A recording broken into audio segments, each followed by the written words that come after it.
गणपतीपुळे परिसरात बघण्यासारख्या बऱ्याच जागा आहेत।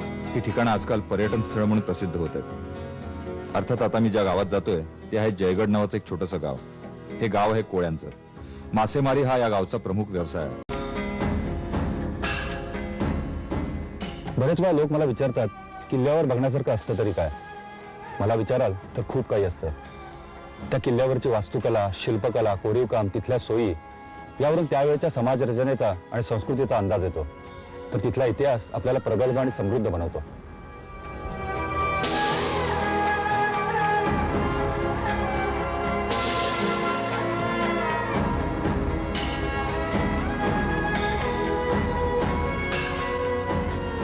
किल्ल्याच्या टेहळणी बुरुजावर उभं राहिलं की खालच्या बंदरात चाललेल्या होड्यांच्या वाहतुकीचे सुरेख देखावे नजरेस पडतात। जयगडावर आजकाल दुर्ग भ्रमंती मंडळाची बरीच शिबिरं होतात। त्यामुळेच जयगड हळूहळू लोकांना ठाऊक होतोय।